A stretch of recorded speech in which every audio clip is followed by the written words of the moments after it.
Assalamualaikum warahmatullahi wabarakatuh. Halo semua, perkenalkan nama saya Rahma Ambaradwi dengan NPM 231605118 dari kelas Rek D. Saya di sini akan menjelaskan resume buku yang berjudul Pendidikan Kewarganegaraan untuk Perguruan Tinggi yang ditulis oleh Ramli Mahmud dan teman-temannya yang diterbitkan oleh penerbit Samudra Biru pada cetakan ke-1 Maret 2023. Bab 1. Pendidikan kewarganegaraan adalah program pendidikan yang berintikan demokrasi politik diperluas dengan sumber-sumber pengetahuan lainnya, pengaruh-pengaruh positif dari pendidikan sekolah, masyarakat, dan orang tua. Dinamika pendidikan kewarganegaraan sendiri adalah perkembangan ilmu pengetahuan dan teknologi menghadirkan konsekuensi logis pada eksistensi negara.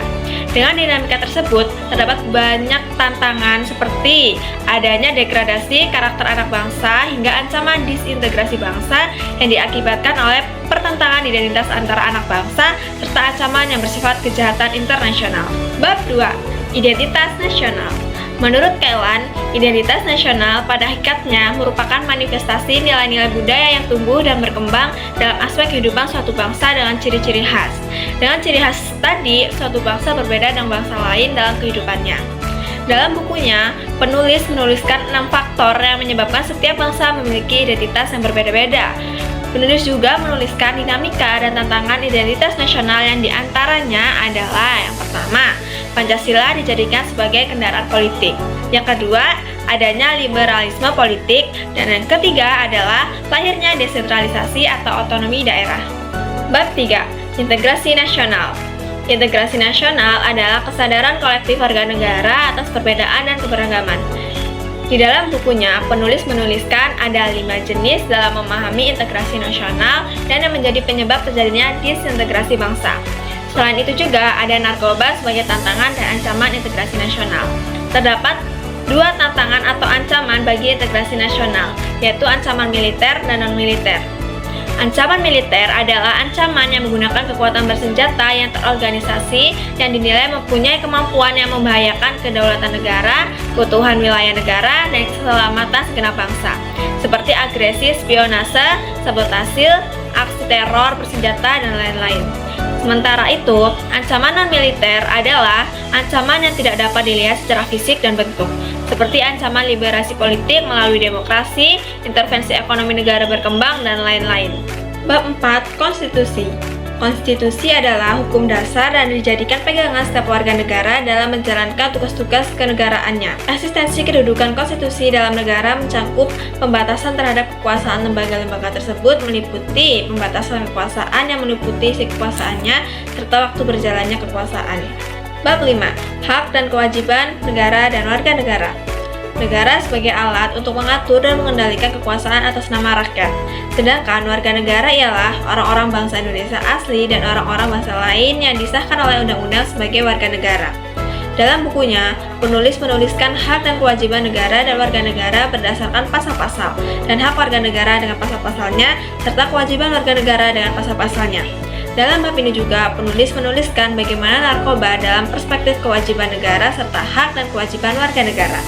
Bab 6. Demokrasi. Demokrasi adalah dari rakyat, oleh rakyat, dan untuk rakyat. Dalam bukunya, penulis menuliskan 4 prinsip demokrasi, diantaranya adalah partisipasi, pelibatan, perwakilan, dan transparansi. Kemudian, penulis juga mengemukakan 10 pilar demokrasi konstitusional Indonesia berdasarkan Pancasila dan undang-undang, diantaranya ketuhanan yang Maha Esa, hak asasi manusia, kedaulatan rakyat, kecerdasan rakyat, pemisahan kekuasaan, supremasi hukum, peradilan yang bebas, kesejahteraan rakyat, keadilan sosial, dan otonomi daerah. Kemudian, pokok pikiran demokrasi, konsep demokrasi, dan demokrasi Indonesia kontemporer, mulai dari periode 1 sampai periode keempat. Bab 7. Rule of Law and Hak Asasi Manusia. Negara hukum dalam arti material luas modern adalah negara yang terkenal dengan istilah welfare state, yang bertugas menjaga keamanan dalam arti kata seluas-luasnya, yaitu keamanan sosial dan menyelenggarakan kesejahteraan umum berdasarkan prinsip-prinsip hukum yang benar dan adil, sehingga hak asasi warga negara benar-benar terjamin dan terlindungi. Sedangkan hak asasi manusia adalah hak lahiriah dan batiniah setiap warga negara yang wajib dijunjung tinggi dalam negara hukum. Di dalam bukunya, penulis menuliskan prinsip negara hukum, yaitu ada 5 unsur, kemudian ada landasan yuridis formal negara berdasarkan pasal-pasal, serta ada landasan konstitusional hak asasi manusia di Indonesia. Bab 8. Wawasan Nusantara. Wawasan Nusantara menurut Wan Usman yaitu cara pandang bangsa Indonesia mengenai diri dan tanah airnya sebagai negara kepulauan dan semua aspek kehidupan yang beragam. Dalam bukunya, penulis menuliskan perwujudan geopolitik wawasan Nusantara dapat diwujudkan melalui beberapa hal. Selain itu, ada dinamika dan tantangan wawasan Nusantara.